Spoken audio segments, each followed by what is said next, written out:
they brought us a Greek teacher feature. So she was white, but like she had our dark features. But imagine me as you see one of my like lighter pictures now, like double that. And she was, but it wasn't the pink white. It was like vampire white. You know what I mean? Like Little House on the Prairie, but with like Slavic. Yeah. No, it was like like Adam Morticia Adams, kind of Morticia Adams, yeah, but had like Mediterranean features. So she was extreme. She was a 10. There was Athena ascended. You know, you were probably maxing every day. No, we were in 5th grade. This is by this time. I learned a new word. This is 4th and 5th grade, okay. because she was such a beautiful person. No one would take her seriously. Kids would not take her seriously. So she, even when she got angry, like she would just, she's a beautiful person. No one. What's her name? Do you remember? Do you remember her name? She's a mother. She became more like I forgot it. Anna. Yeah, Anna. From outside. She came in from outside. Yeah, and she left because she just could not educate. Like she was just. It wasn't Greece, honey. This is the Arab world. Like, were you guys well behaved, or you acted out? Yeah. Sorry to hear that. Well, you guys probably look forward to no gazin. By the time they finish high school, look back at the experience and goes, that was so awful. No, were you didn't do your and in school or just at home? The way in schools is with a bamboo stick. So they have a bamboo stick. You don't do your homework. You get like 3 hits on your hand, 4. It depends on how many times you've done this grievance. Like if the teacher just knows you're a shithead, and he'll just like 10. Because why? You're clearly displaying that pain is as a receptor is not working with you, so you need more pain. It's actually very calculated. It's not like what people think. But there are the teachers. But there are the teachers, and because they have an attitude. Middle school, like where you become an adolescent, and then there is like this fight back. So I have witnessed where students fight. He is a father at the end, and he doesn't have to apologize for it. So even teachers can get where like a principal will have them like apologize to to the parent of the student, and that does happen where like a parent might think the teacher stepped out of line by doing that, and so there needs to be some. To the point where guns were drawn. They go, "What's up? You don't care about us," And so there are these displays, and sometimes that clashes with the education system. But the education system, teachers don't get. Teachers are never. I've never seen a teacher get like beat or is always treated as like this position in Palestinian society is pretty much the crux of life, the education system. So, Can you tell me, one complaint that I always have is that the curriculum there is very heavily politicized. Was that your experience in the school that you were actually? To me, it wasn't politicized enough. Like, to me, it felt like the PE was the saving grace.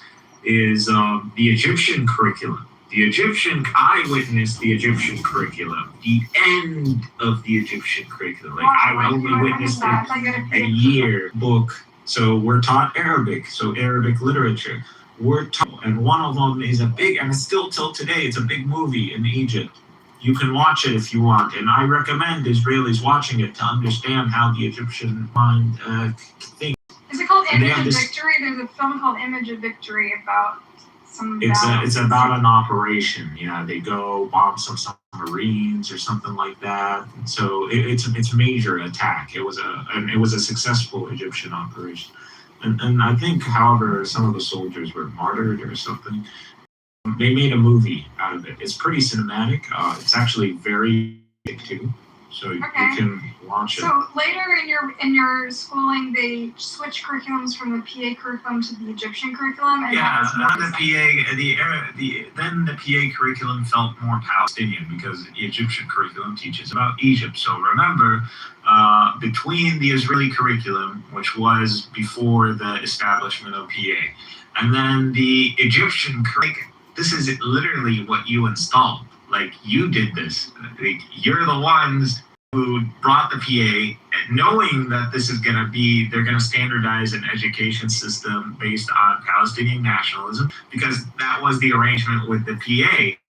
And then you're complaining about it. nationalism is one thing, like the violence is another. Like they claim, they're There is no, actually, the curriculum doesn't teach it. It teaches a lot like Mahmoud Darwish, so we're very familiar with him. Like, he's like an icon in that curriculum.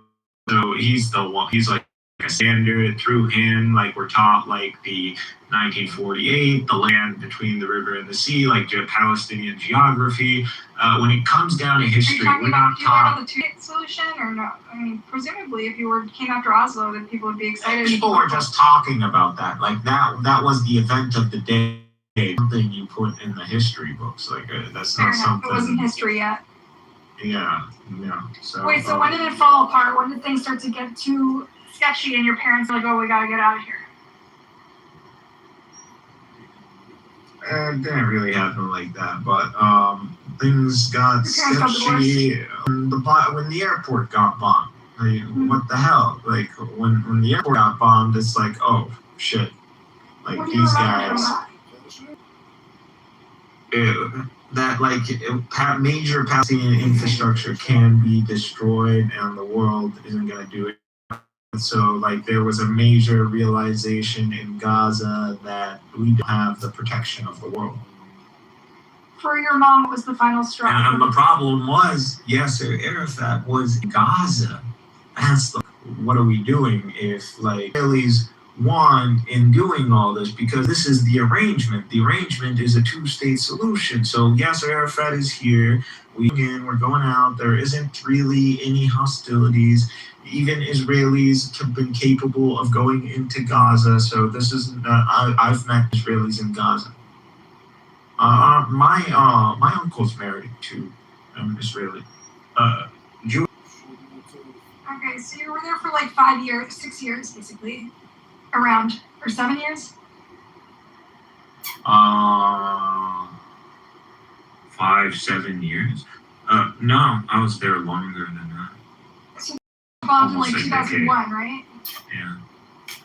I was there in 2003. We could have overlapped. Oh, we definitely on the other side of overlapped. the what? We overlapped, yeah. Okay, interesting.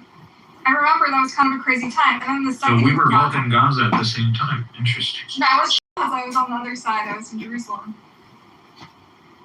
I was in Jerusalem. I was in and out. So there was that period before the Second Intifada, and people thought that is not going to happen. But shit, like, Israelis were actually shooting people, and it became and then on the knees to break the people were dying. Yeah. So Do you remember phenomenon. the martyr parades? Do you recall them as a kid? Yeah, I recall that they were huge, and I just never saw massive human demonstrations before. And for me to witness that, it was extremely significant. Like, this felt very powerful, and that all these people carrying a draped body, and then, I was at a very young age, came to the realization that there is death, and mainly because of Halloween. And this is why I don't like Halloween, and I don't believe that America should have this holiday. This is a demonic thing. Because kids immediately, once they recognize Halloween, they recognize death. And why should a kid be recognizing death at this early stage? We should be protecting children from the very concept of death. It is extremely detrimental to the psyche to experience. So when's the first time you saw a dead body? Because as a kid, you believe in magic, you believe in life, and you believe in love. You don't want all of that to go away. And then, you realize that, oh, death is a thing in everyone, and then it mainly goes based on age, and then you realize your parents are older than you, and that's where you start asking for their ages, and then you get human expectancy, and you're doing that comparison. So talk about those early encounters with like the people mourning and crying, or a body or something like that that were impressionable. Is this some type of reverse psychology? Usually something Jimmy, you're he's trying telling us about his childhood. Shut up. Well, I mean, at first it's not close to home. Like, this is the refugee camps. This is to a child. This is far away. Still, but you're seeing its phenomena take place because you're in central Gaza, and demonstrations had to go through the central. And so, and the prayer, it was a whole event. And so we're talking about tens of thousands of the cafe, you going to have a good time. Oh, there's a demonstration. Let's go. That's talk about that the impression reality. it made. Like you said, children should be exposed to death. What happened as a child when you were exposed to death? Like, do you remember your? Well, the religion by then was, I immediately, after the realization of death and all that, became to know God. So, like, where are we from and what all that. And so the questions, I still remember them. So, because and to me, this is natural. These are natural human questions. So, when Islam talks about the fiqh, like, I can't deny that. And so, because I literally questioned these things and derived God from it necessarily. So, who made us? God made us. Oh, okay. So why is God? Who's God? God is this most powerful being who gave us life to begin with, and he's the one who could bring us back to life. And I was like, oh, so he could give us eternal life if he wanted to. And he's like, yeah, he could do anything. And I was like, okay. So why is he allowing this to happen? Well, this is happening because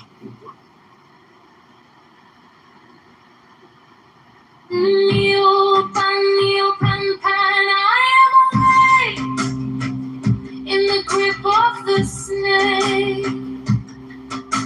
The eagle slashes with beak and claw. The gods withdraw. The great beast comes. The open. I am born to death on the horn of the unicorn. I am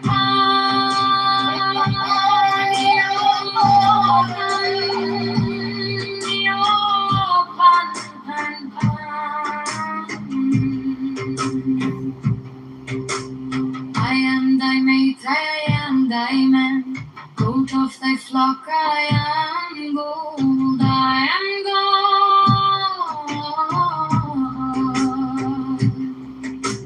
Flesh to thy bone, flower to thy rod, with hoofs of steel I race on the rocks, through solstice stubborn to equinox.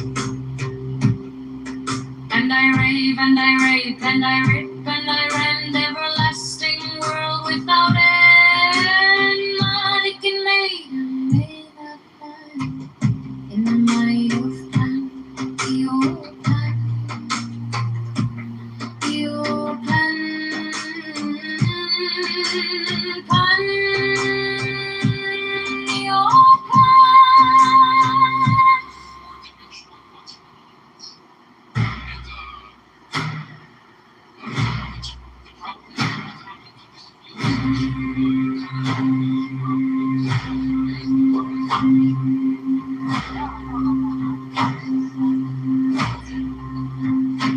Give me the sight of the open eye and the word of madness and mystery.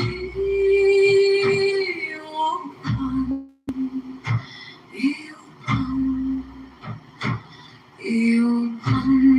open, open, open, I am a man.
And I read and I read and I read and I run, everlasting world without end. Manikin maiden may not run in the might of Pan. Io Pan, io Pan, Pan, Pan, Pan. Io Pan, io Pan, Pan, Pan.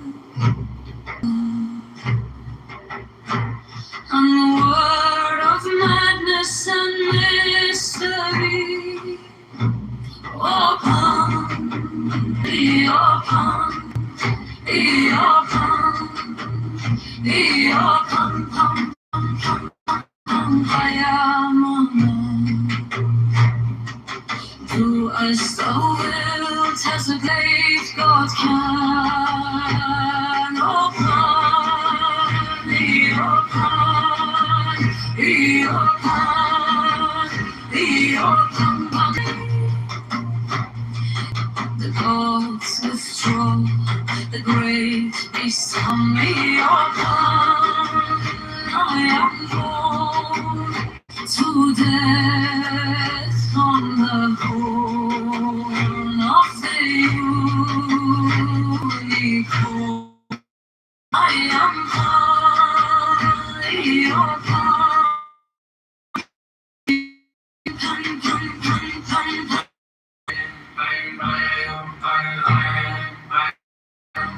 I am thy mate, thy man, boots of steel I race on the rocks, through solstice summer ox, and I rape and I rape and I rip and I rip, everlasting world without end. Mannequin, maiden, maiden, the moon. Pum, pum, pum, pum, pum, your pum. Wow, that's a crossover. There was a crossover. Really? Yeah, Really? there was. Okay. Are you talking about like hipsters or something?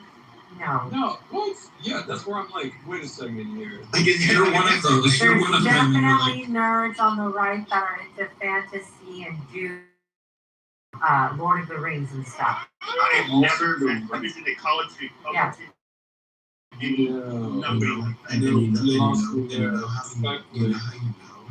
Relax, you guys. Another way that you know that like a lot of political people were disconnected from the working class. When Republicans tried to make Bad Bunny during the Super Bowl, you know Bad Bunny has headlined a bunch of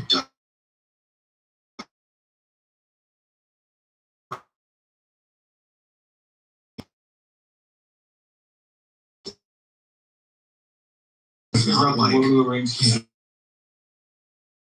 it was just Still trying to figure out the Lord of the Rings. yes. Really? Bad Bunny. White He white kids that were working class. It was me and them in the movie theaters watching Lord of the I Rings. get the whole like. I think that was the St. Louis thing. Yeah. But I don't feel like nerdy. Okay, I'm just saying that there's a bit of It's also wrestling. Oh sure. Well, that's Yeah, what I'm saying. fantasy was. Yeah, that's the part where I'm like, okay, she. That's right. I don't get it. So this is my Personal I'm like, this might observation. be a.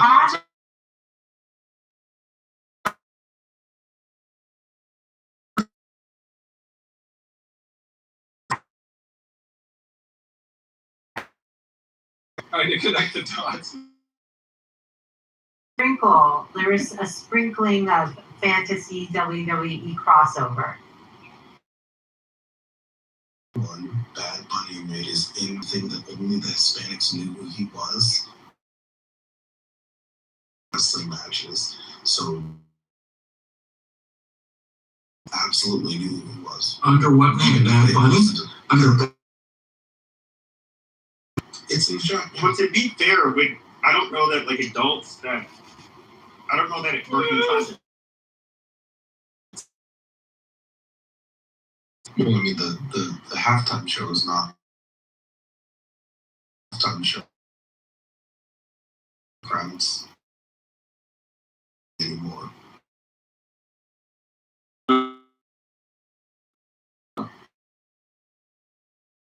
this one was pretty bad, so I'm sure they're gonna work on the next one. They don't know shit. Other than they had that one with Trey and Eminem, and that one was good. Prince was fucking incredible. How long ago was that? I mean, That was 8 years ago. yeah.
I am awake in the grip of the snake.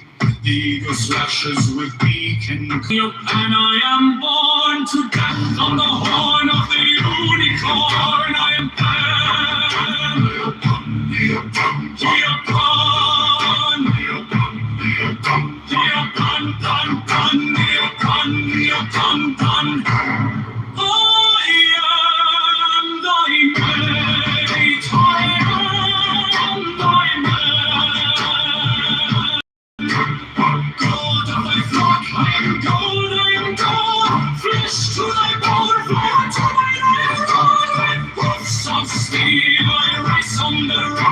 the solstice stubborn to equinox, and I rave and I rave and I rip and I run, everlasting world without end. Money came made and made and made on the might of man. Yopan, yopan, yopan, pan,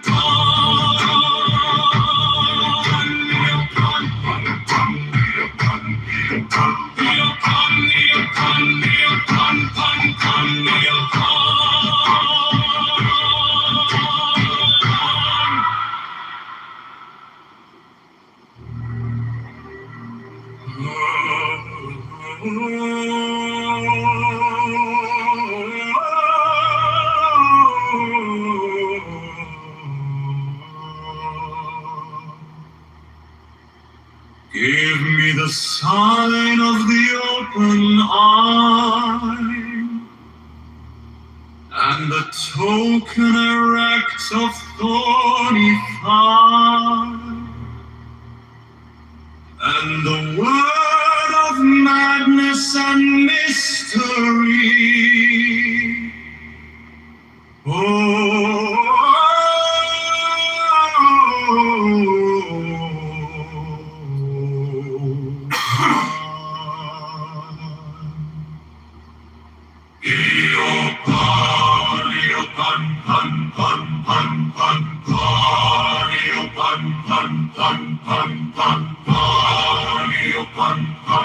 I am a man.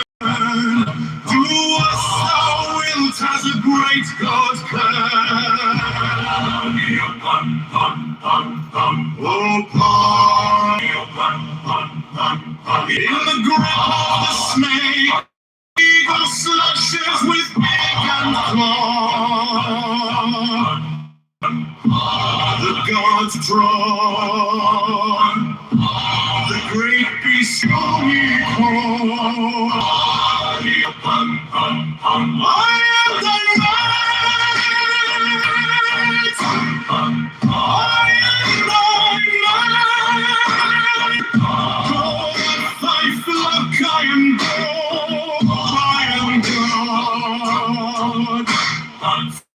thy bone, flower to thy rod, with hoofs of steel I race on the rock, through solstice stubborn to equinox, and I rape and I rip and I rend, everlasting world without end.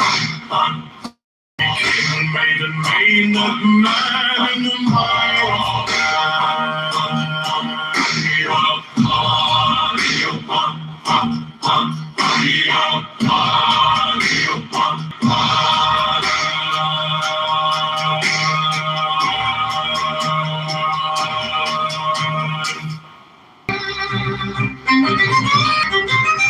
Give me the sign of the open eye, and the token erect of thorny and the word of madness and mystery open,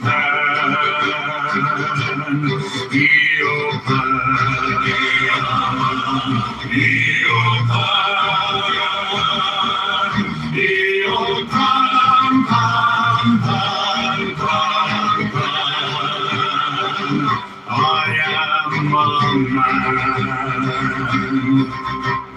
Do as thou wilt, as a great God can, O Pan.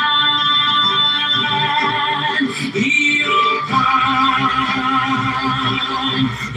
O Pan, O Pan, Pan. I am awake in the grip of the snake. The eagle slashes with beak and claw. The gods withdraw. The great beasts come. Your Pan, I am born to death on the horn of the unicorn. I am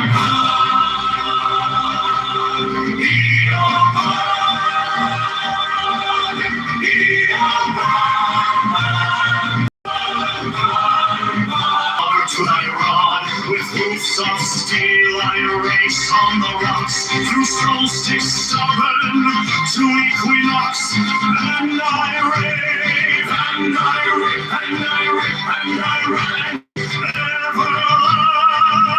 everlasting world without end. Mannequin, maiden, Maynard, man. In the might of Pan,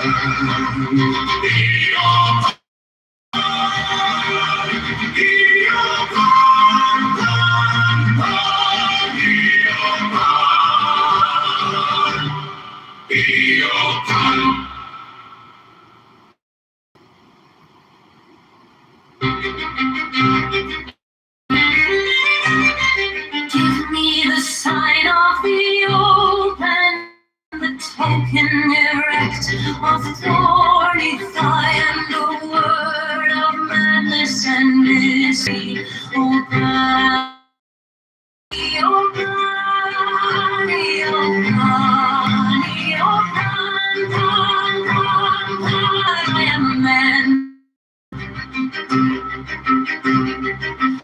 As thou wilt have, great God can, O Pan, I am awake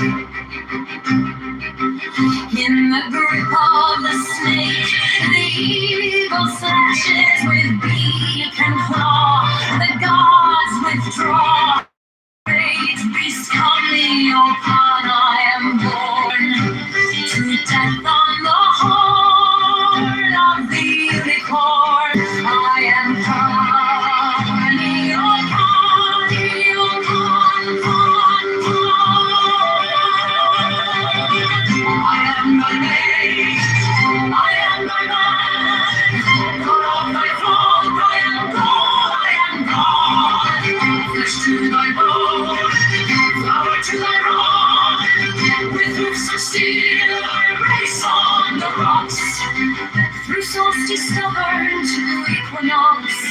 and I rave and I rip and I rend.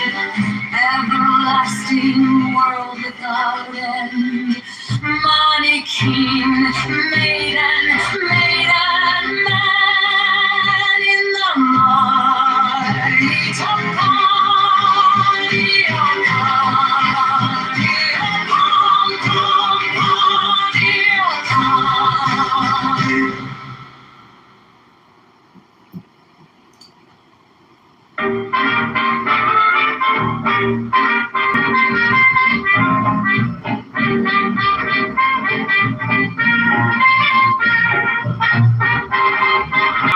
The token erect of thorny pine, the word of madness and mystery. O pan, me o pan, we o pan, me o pan, pan, pan, pan, pan. I am a man. Do as thou wilt, as a great God can. O pan, me o pan, me o pan, me o pan, me o pan, pan. I am awake in the grip of the snake. The eagle slashes with beak and claw, the gods withdraw, the great beasts come, the old I am born to death on the horn.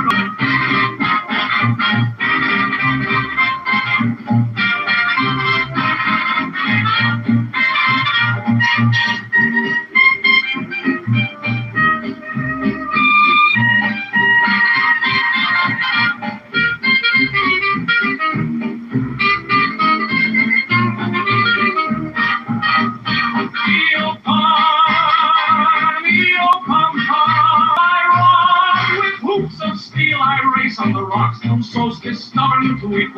I rave, and I rape, and I rip, and I rend.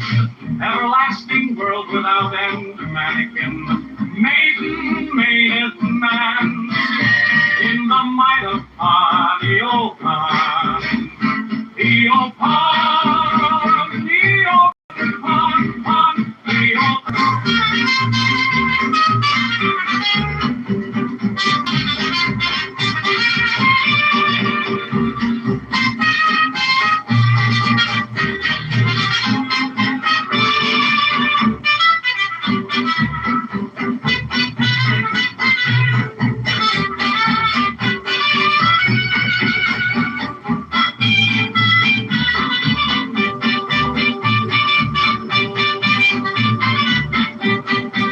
Give me the sign of the open eye, and the token erect of thorny pine, and the word of madness and mystery.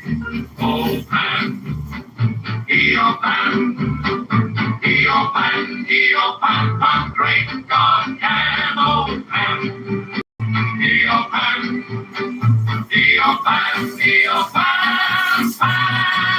I am awake in the grip of the snake. The eagle slashes with beak and claw, the gods withdraw, the great beast comes. Eopan, I am born to death on the horn of the unicorn. I am Pan, Eopan.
There are 7 keys to the great gate, being 8 in 1 and 1 in 8.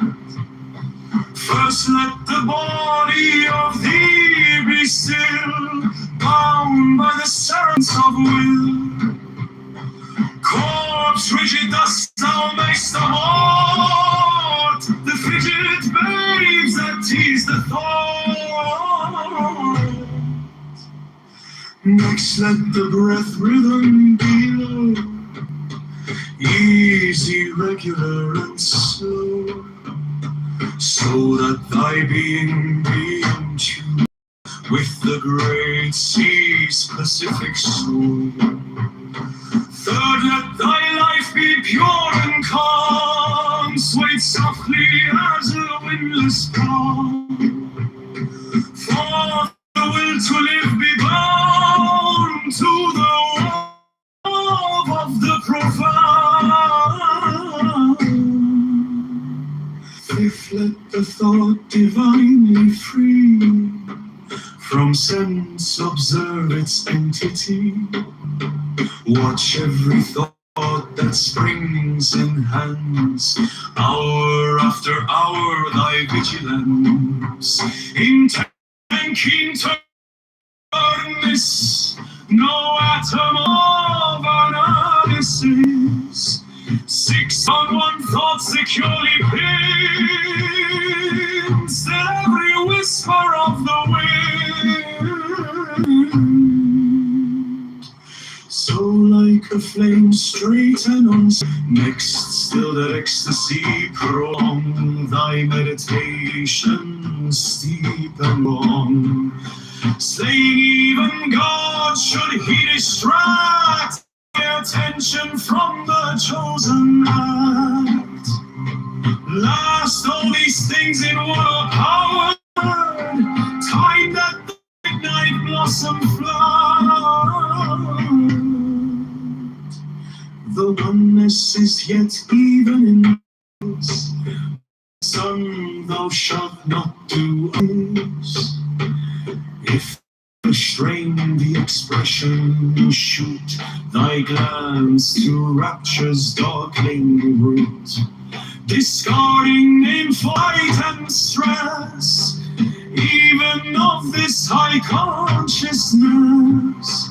Pierce to the heart, I leave thee here. Thou art the master, I be. Thy that rolls afar, O brother of the silver star. Krali, ha ha.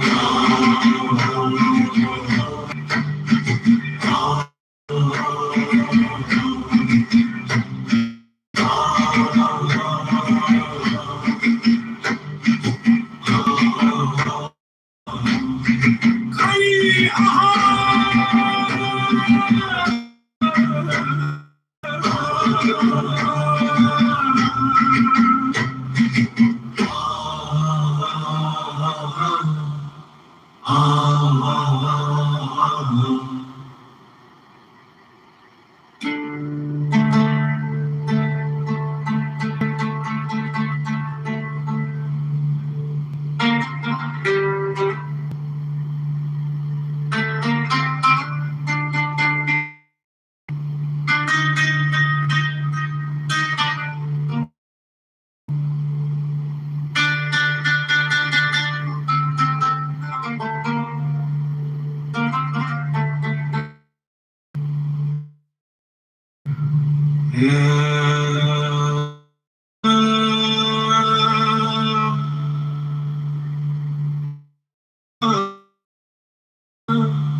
There are 7 keys to the great gates, being 8 in 1 and 1 in 8. Third of thee be still,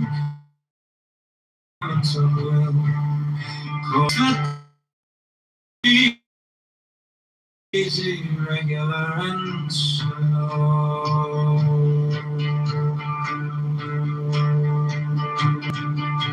So let thy being be in tune with the great sea specific storm. Third, let thy life be pure and calm, swayed softly in the spawn. Fourth, let the will to live be bound of the profound, divinely free from sense, observe its entity. Watch every thought that ends, power thy vigilance, being turned inward.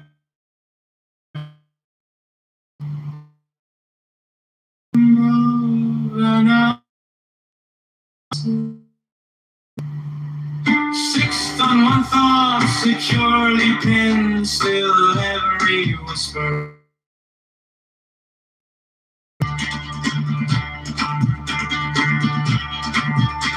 So like a flame, straight and unstirred, burn up thy being in one word. Let ecstasy prolong thy meditation, steep and strong. Slaying even God should he let the midnight blossom. If thou restraint and stress, even of his high consciousness, pierce to the heart, I leave thee here. Thou art the master I revere, thy radiance that rolls afar, oh brother of the silver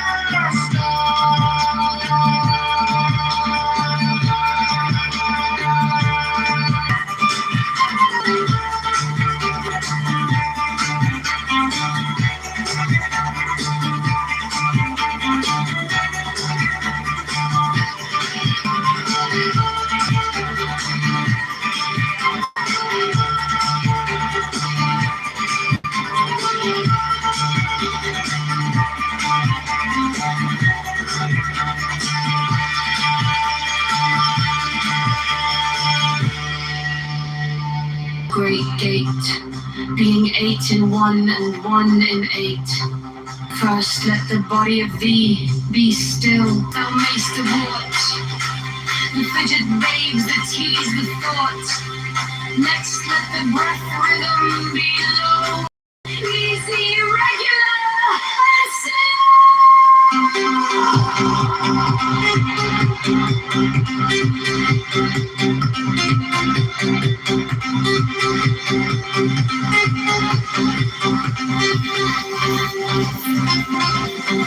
so that thy being be in tune with the great sea's Pacific swoon. Third, let thy life be pure and calm, swayed softly as a windless palm. Fourth, let the will to live be bound to the one love profound. Fifth, let the thought divinely free from sense observe its entity.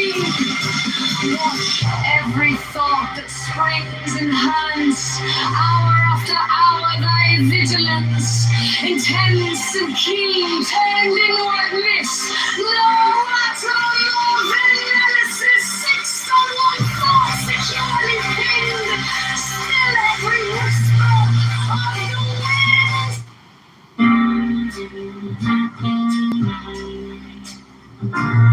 That tease the thought. And calm. To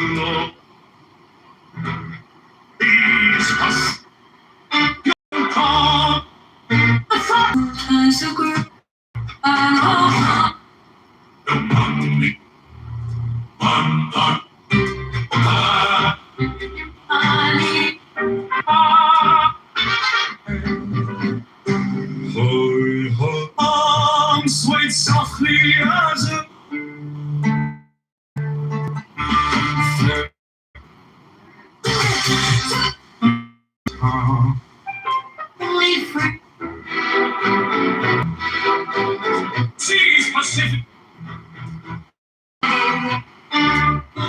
of the first power.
Tremble before thee, I adore thee. God the eternal, He is not and is not begotten, nor is there like unto Him anyone. Unity uttermost shown, I adore the light of Thy breath, supreme and terrible God, who makes it the gods and dead to tremble before thee. I adore thee. God the eternal, He begets not and is not begotten, nor is there like unto Him anyone. Unity uttermost shown, I adore the light of Thy grand, supreme and terrible God, who makes the gods and dead to tremble before thee.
makes the thoughts and death to tremble before me. I adore thee.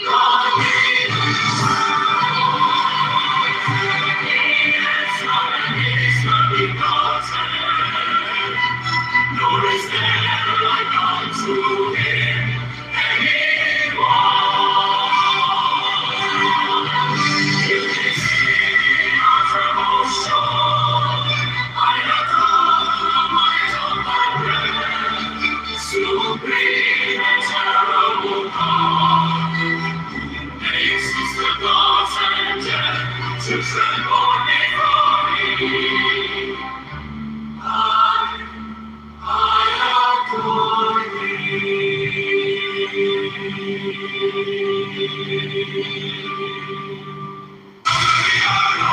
He begets the youngest of begotten. No desire like unto him anyone. Unity uttermost shown. I adore the might of thy breath, supreme and terrible God. Who raises the gods and death to tremble before thee. I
Eternal, he begets not and is not begotten, nor is there like unto him anyone. Unity uttermost showed, I adore the might of thy breath, supreme and terrible God, who makest the gods and death to tremble before thee. I adore thee.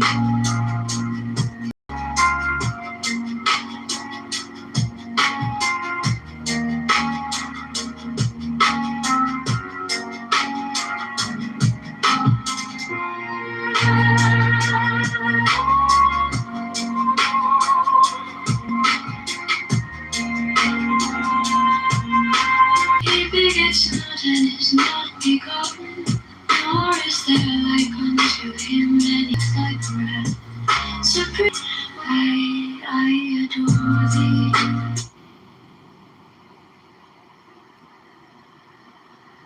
Those things are going to be new in this system. And so to try to use.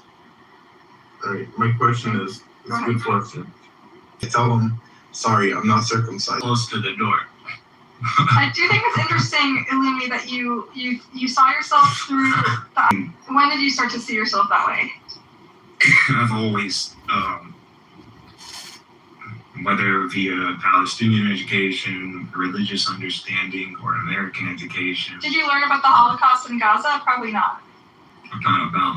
No, we acknowledge the Holocaust. We just, they don't really mention the numbers. So, there was they talk about a genocide, so it was a Hamlet Ibada, so the Yahud Europa, and so this is mentioned. And then I think there's an estimate given, like figures talk about and something, but I think the 6 million number became more apparent with like MTV and the Seven Heaven Club or all that. We had dish, we had satellite, so I was able to pick up Gotcha. that. And that has been, so I grew up watching MTV, and I'm talking about that MTV, which still had like the Seven Heaven, whatever, that old guy, Satan himself in the world, the representative of Satan, whatever that guy is, which I don't think he's dead yet. I mean, someone should go check on that guy. Like, why is he still alive? Okay. Like, fuck, that guy's a vampire. Okay, Illumi, if you feel the sense of kinship with the Jewish people and their experience and their trajectory, like, why do you still, like, how do you square that with your sort of apocalyptic fantasies? You're confused.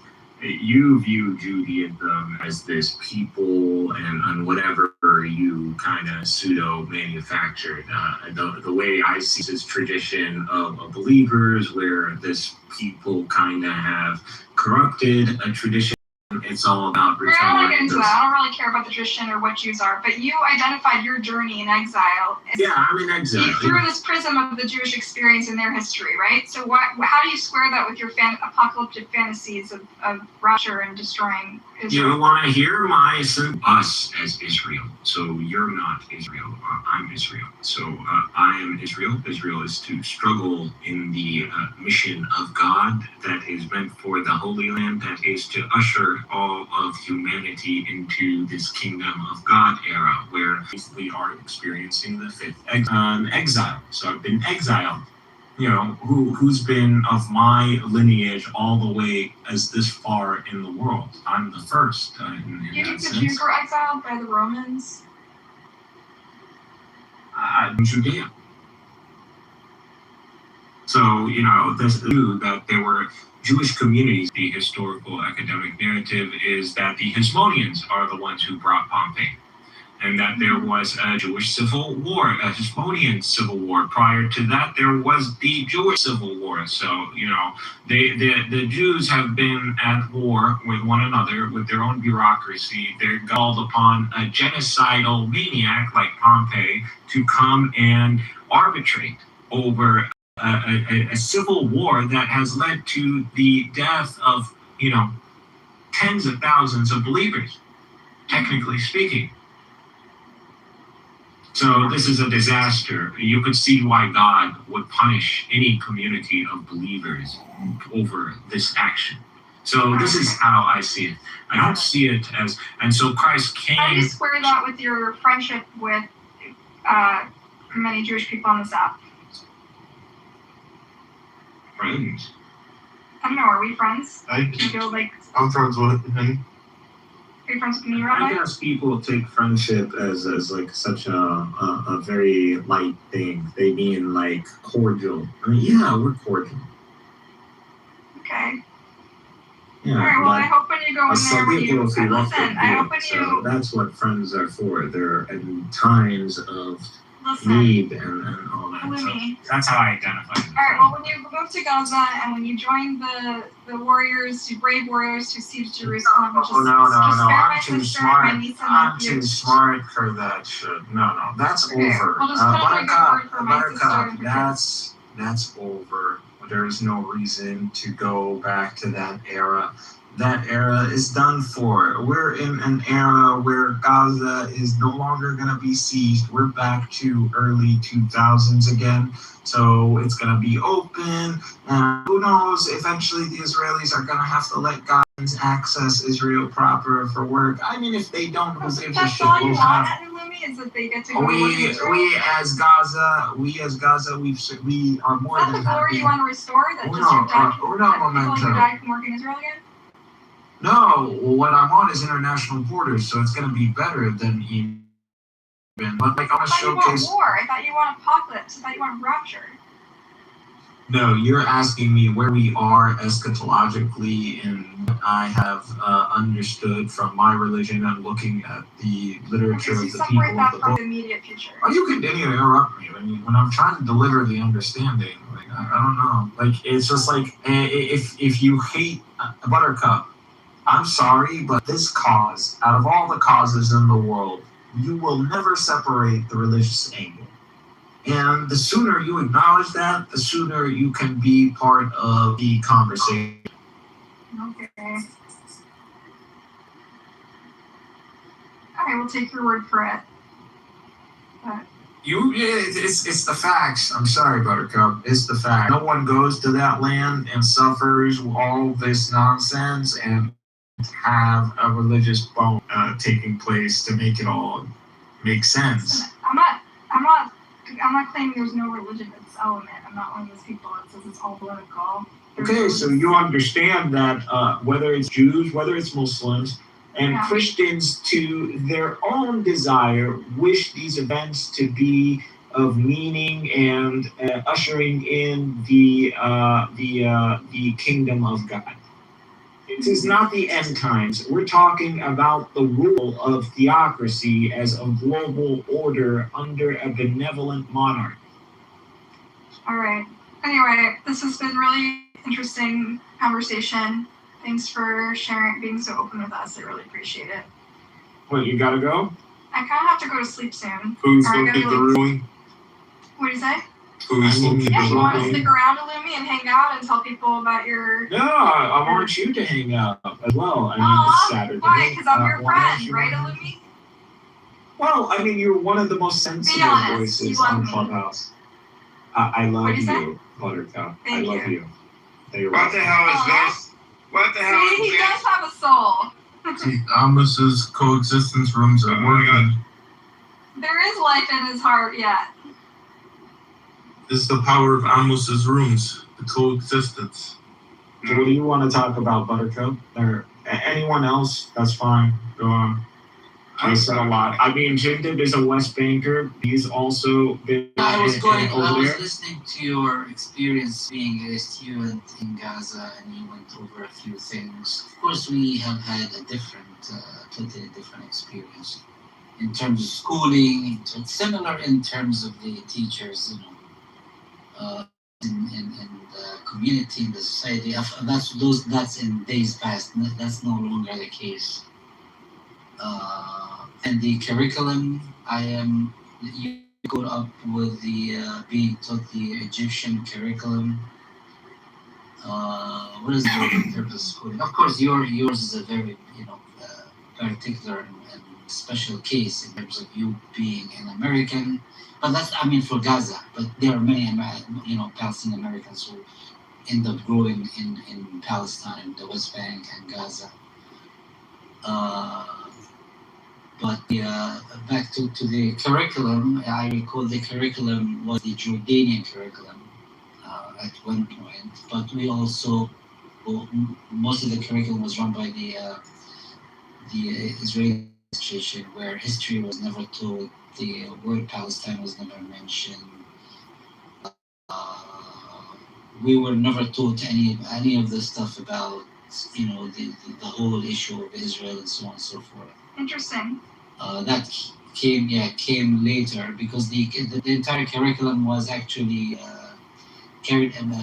managed or run by the Israeli Department of Education. So the books actually had. Oh yeah, Illumi says he remembers that when it was Israeli books when he. Jindib, what did you make of Illumi? I find really interesting about this period. After Oslo, with this, there was all this optimism, and right, and then Yes. slowly watching things fall apart. You probably had the same experience watching things. Those years. I mean, I don't know if it was extremely naive, but they were very. People actually believe there is a path forward at which there was some freedom of movement for people. Things started to look different, to feel different. Less dangerous. For a short time, things, people were very, very optimistic. You started to see, Palestinians who lived, outside of Palestine start to come back and invest money and, setting up companies and building. And so there was an extreme sense of optimism that did not last for too long. But there was that feeling that we used the Ben Gurion airport more often. It just had a different. Then just a couple of years into the thing, we started to realize that this ruse is not going to last, and then we started to deal with this new system of the so-called PA and the Palestinian government and who they brought in, and we started to take a peek at who those people are and how they functioned, and we knew, I knew where things are, in which direction things are. And then, of course, the Gaza split, dealing with the Hamas people and their rise to power, and the history that we are all familiar with, Dahlan, and the coup of the Hamas people taking over Gaza, and it started to go kind of south from then on. Like 5 or 6 years. I think around 2000 or so is when it started. It was clear that it is over. Yeah. When Ariel Sharon came in. It's Right. such a tragedy. And we started to feel that Israel is not really interested in the whole idea of so-called peace as a process. What is it? We started to ask questions like peace is supposed to happen. It's not supposed to be a process that is an ongoing, non-stop. Yeah. For The process forever. is And still like going on he said, 20 when years later. Sharon came by and he had, they always wanted a plan to torpedo the process. And Hamas also had the same agenda. At which time, every time there was a certain movement in a certain direction, Hamas went and deployed their suicide bombers into Israeli communities, and that kind of started to bring back the right-wing Israeli elements, into the government. Netanyahu with the Yitzhak Rabin, at which I sometimes view him as single-handedly responsible for Rabin's assassination. Yeah. And we started to feel how the Israelis on the right side of issues we started seeing in caricature being dressed as a Hitler. Even Rabin liked this, no. Wait, Shinda, just to be fair though, like, how much do you attribute these spoilers on both sides fueling each other? Or do you see them equally culpable, or one side more or less culpable? No. There were spoilers on both sides. Yeah. People felt they were being squeezed out of the whole Islamist thing. They were being squeezed out of the whole so-called process. So they resorted, first of all, they actually ran for elections. They ran for elections and they put up their lists of candidates and they won. And that was not very surprising. I personally didn't like it, but they won the elections. And of course, the Americans, the Israelis thought, and of course the PLO thought, we can't live with this shit. Mm-hmm. So they torpedoed that whole thing, and the elections were pretty okay. They were pretty fair and square. And I thought, they would have enough wisdom to let those for a few years, after which they will eventually unfold and leave, and they will be voted out. But that, of course, didn't happen. The Haniya of Hamas actually formed a government for a couple of months. And then the Americans also started to really interfere with Arafat and his boycotted. Yeah, I know. They eventually ended up, arresting most of the council. Also, they also started to prop up this character Abbas that we have now, and these guys kept imposing him on Arafat, and that's history. Yeah, and on the other side, shit was happening too, right? They killed Rabin, and there was all this incitement against Rabin, and the far right was rising. So it was just happening simultaneously, where like there was people who refused to allow, who were spoiling on both sides, and each time something would happen, it would fuel the other extremist movement. Well, sometimes I felt like maybe those Islamists knew something that we don't know in terms of Israel's intentions, in long term. So they were right about Israel's intention in terms of like a real state, real independence, real freedom. Do you think Rabin was sincere? I don't think so. Maybe he was on a personal level, but I don't think that. I remember Shamir used to say, "We will negotiate, but we will negotiate for the next 30 years, 40 years. Who cares? We'll just negotiate." They'll just kick the can, and that's what they've been doing ever since. since. Yeah. Maybe Rabin was somewhat sincere because he ended up murdered him, Yeah, he ended up understanding the survival of the state. He had a different approach, and I guess also he had massive, political support from Americans and even the Indians and people in the region. He probably did understand that eventually they would have, things have to change somehow. But then they ended up, putting up that terrorist and he killed him. But this current prime minister Netanyahu was out in the open saying, "I'm going to torpedo the state-to-state solution. I'm going to do this. And he actually did. And it was really public. There was even before Oslo. Yes, there was, as I said, there were signs of like.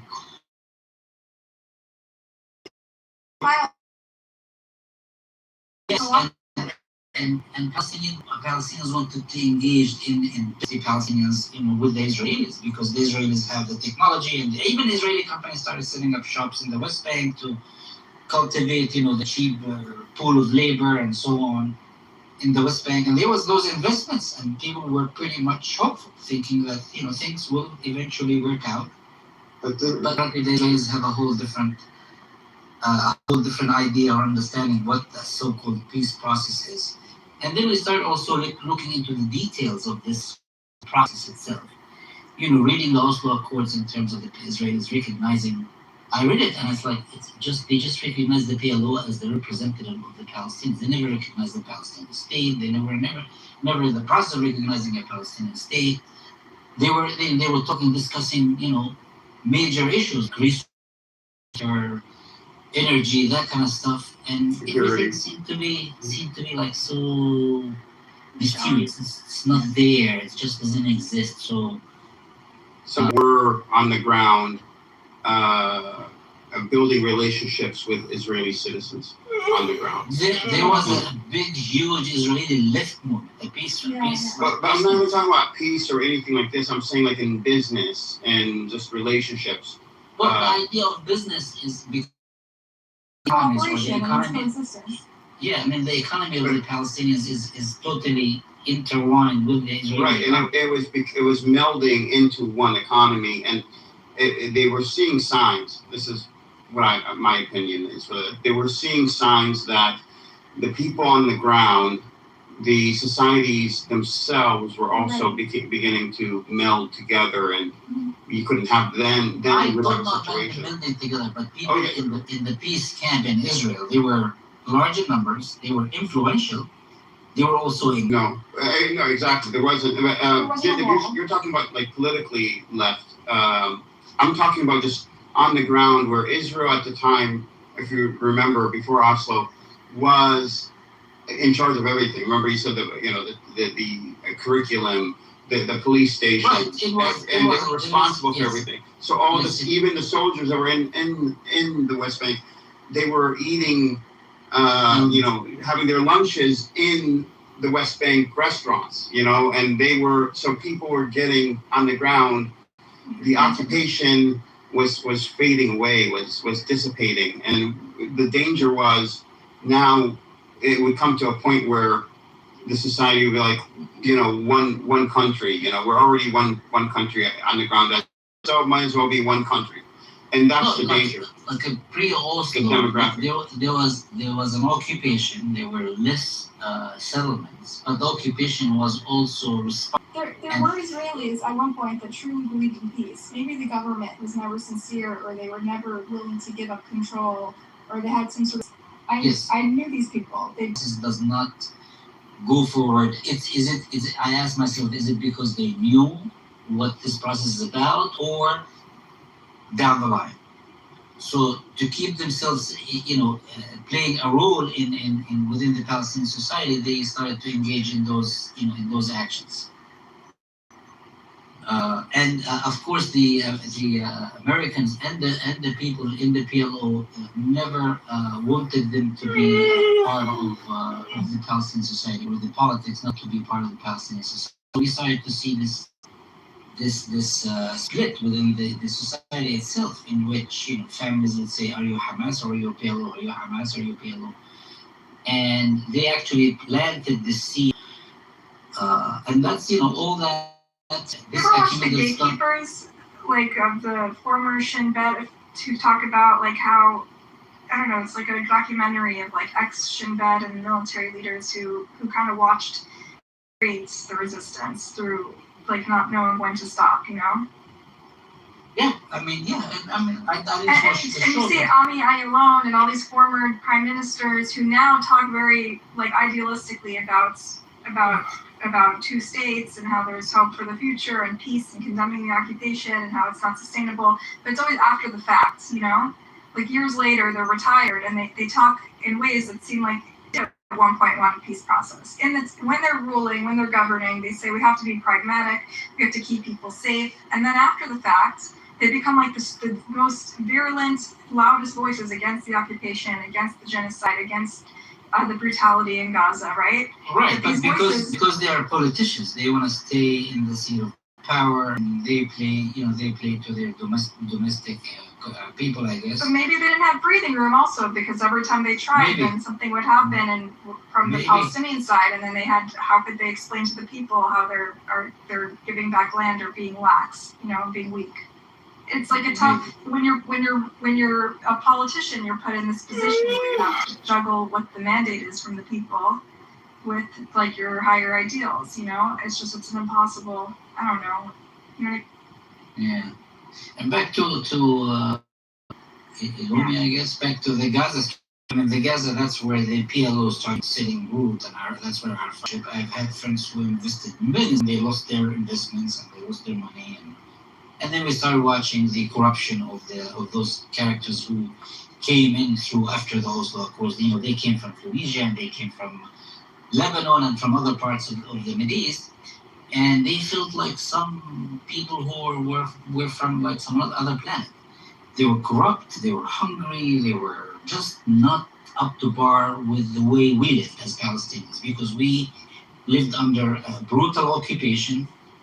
We were not, looking forward to get rich or be corrupt. We just, kept our head down. We just, farmed the land, kept the land, and things were just stale, or they stayed the same for years or end. And all of a sudden, those characters would come in, and the PLO started to set up, their security apparatus. And I actually remember talking to a kid who was just enrolling in the security apparatus of the PLO, and I was talking about Arafat. And I remember him saying, like, you have to say, His Honor, or whatever, the president of Palestine. I said, like, who the fuck are you? Like, why am I talking about Arafat? Is just another character to me. So they were setting up this new system of government that is very similar to those, other Arab governments. And there was a character the Americans sent into the West Bank, Dayton. His name was Dayton, General Dayton, who was a CIA operative, and he was setting up this entire, government system, and the whole system was concentrating on how pretty much they were training people how to fight terrorism, how to do this stuff. But eventually it became clear he's setting up just like another little dictatorial, criticize, the upper economic power. You can't say anything about the leader of this government. I literally was talking to the kid, and the kid like, why are you talking about Arafat? You have to say His Honor, or whatever it is. I don't know the word, Sayyid al-Rais. Yeah. He's like a young kid. I was like, go fuck yourself. Who the fuck is Arafat? He's just another Palestinian, because we don't have this shit amongst ourselves as Palestinians. We did not experience living under a dictatorial Arab regime.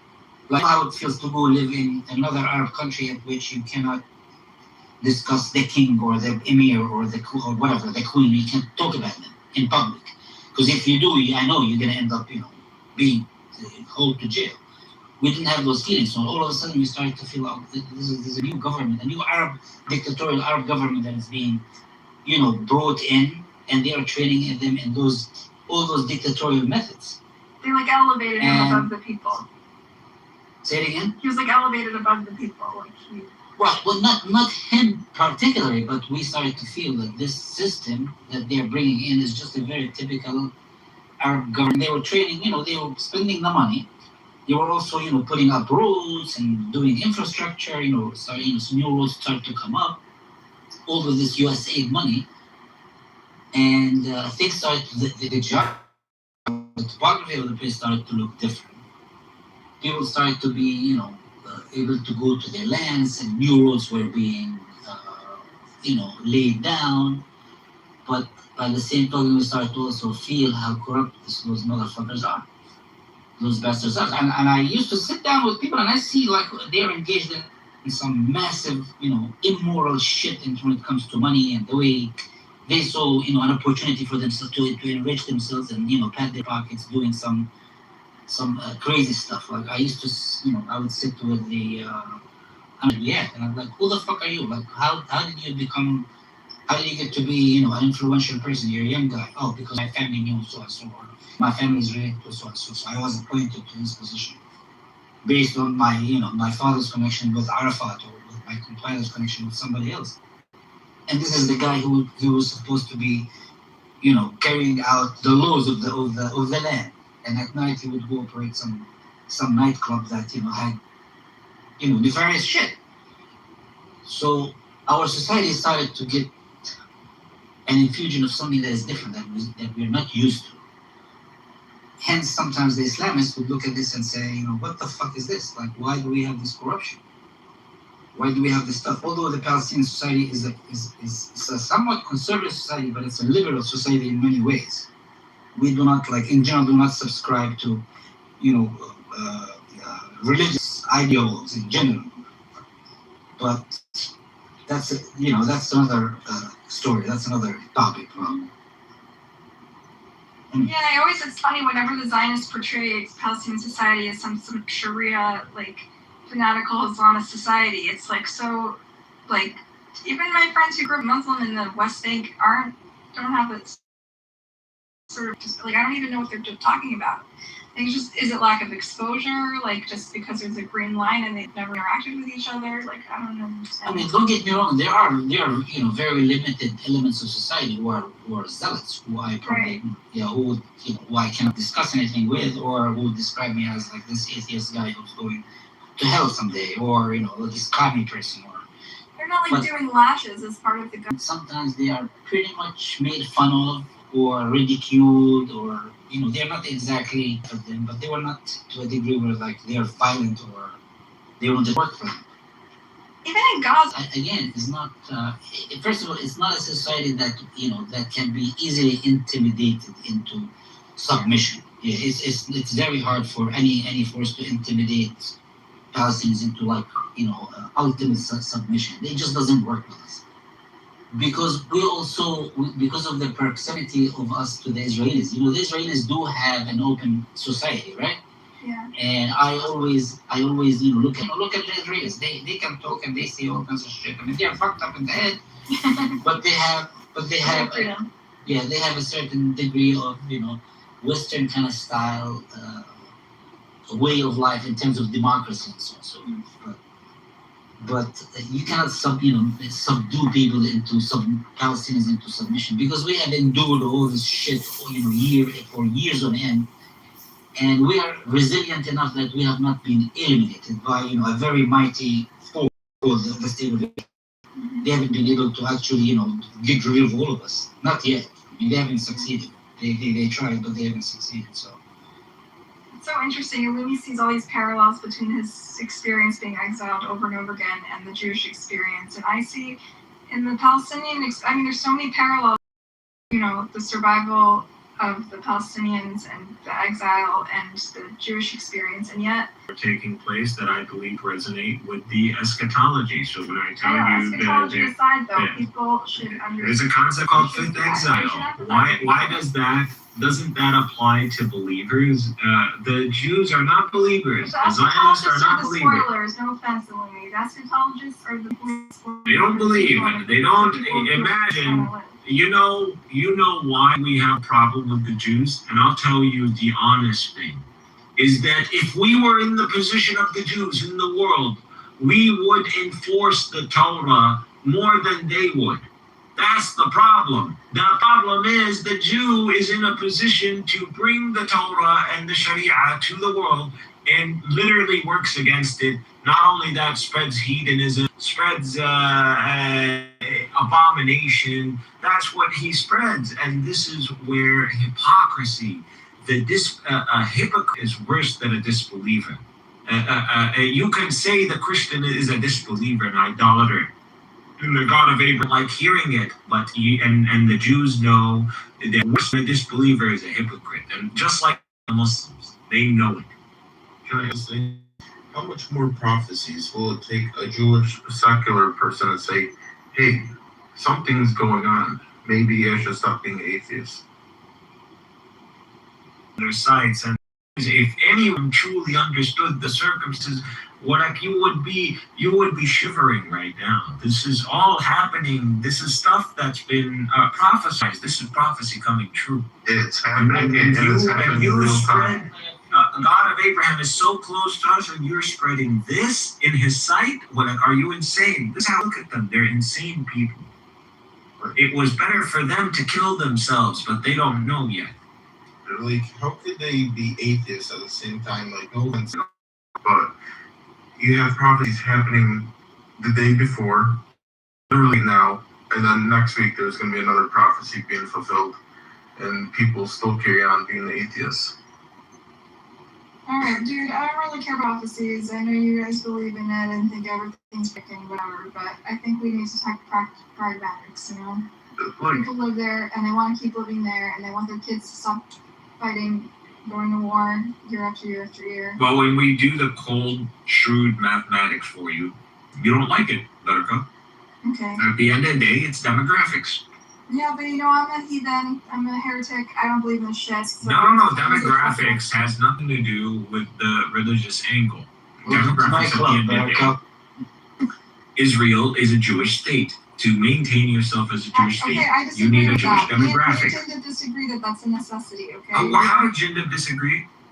He doesn't think that, Jinda and I don't think that you need a 51% majority in Israel for the place to be sustainable and for Jews to continue to live there and thrive, okay? For it to, that's not, we don't establish the calculus. We think it could be one state where everyone has equal rights and the Jews. So why would that be called a Jewish state? What? Why would that be called a Jewish state? It doesn't have to be called anything. Okay, well, the Zionist wants a Jewish state. So you're against the Zionist project. Financial. my thing It is, can be two things in character. It already is two things in So, character. so let me get this straight.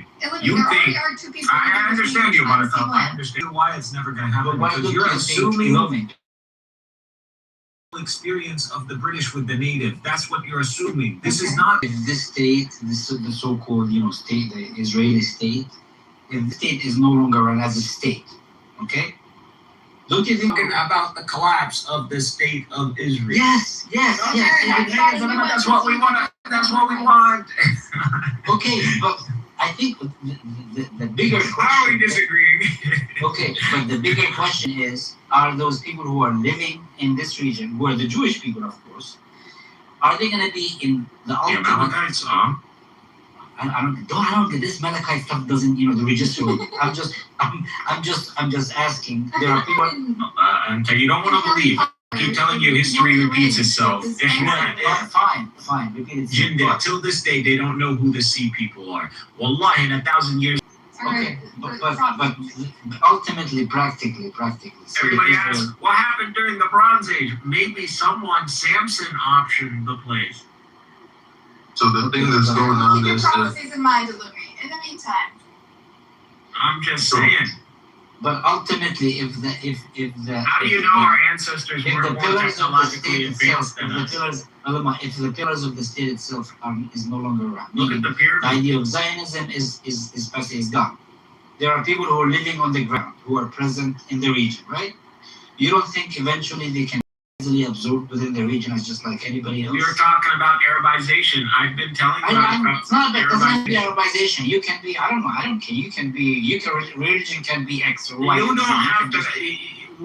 You don't have to say, "Oh, we want to Arabize you," but you understand the inevitable over time, they're over let's say already a fucking century. Arabized. They already eat your food. Okay, They you're already just speak your proving language. my point. So They that's fear wrong. that. They hate that. Don't you see? They want to remove the Arabic from the No, streets. they want don't to eat do it. They that. love fucking falafel They wanna- and shawarma. They love the food, but they don't want to call it Arabic food, or they don't want to call it Palestinian food. They don't want to call it za'atar. They want to call it No, they love your thyme, fucking spice za'atar. thyme. No, the word za'atar, I promise. Okay, can I ask a good question? focus on the point. This is a deep question. I don't see what Jindid is saying that we're going to disagree over. He's talking about an inevitable reality where the Jewish state collapses under its own demographics, which would lead to a binational state. That's what you're talking about. Now, over time, I'm not saying we're going to throw all these Yahud in the sea. There are a lot of religious Jews who have not participated in the actions of the IDF. So these people are not going to be treated. These people are not going to be treated as the same people who IDF's manpower or auxiliary, whatever you want to Okay, call I it. mean, whatever you implement, whatever laws you implement. The religious they- Jews, this and so we forth. try Down the line. them with the religious law. The religious Jews will be tried under the Torah. The secular Jews who fed into the IDF will be tried under our law. So chaos. Every society without God collapses eventually. No, we're not better than Muhammad. We're gonna try you. The trial will be like the trial of Muhammad. I don't know about Jinda, but I was imagining a much more So you organized should system. hope, you should beg for international law, because the collapse of this current global order and international law will bring forth something that will not be favorable to you. If God doesn't, And you think that's going to be a Muhammad law after the collapse of this current Allah, thing? we're gonna sebi. They're all gonna get sebied anyways. what's it? Who will unite these societies if it's not God? Let's be honest. We're gonna pharaoh them. We're gonna pharaoh you. So just letting you know. Well, I guess I'll go with the crew to them, huh? ودو انت you're with us, man. انت you're one of the Hyksos, yeah, man. Stop talking. You are talking about all this nonsense. There is Umma Sabuna, do you not see what Jindib, do we not pay taxes to the state of Israel? We certainly do. Okay, so someone is profiting off me without giving me my inalienable rights. So this person is literally enslaving me.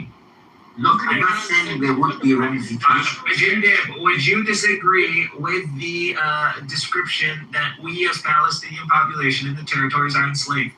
We are pretty much enslaved. What do I say? Yes, I'm saying we're that enslaved.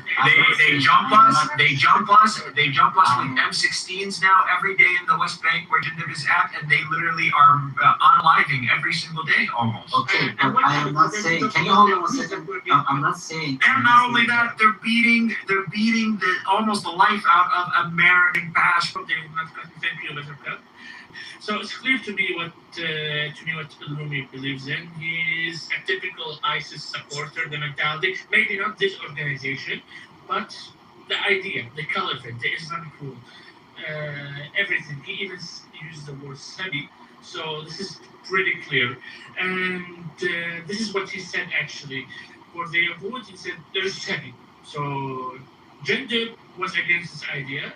That was, as I understood from him, he wanted coexistence with all the Jews. Like, of course, I don't believe in this scenario because Israel is here to stay, and Israel. It'll only stay if it's amidst the God.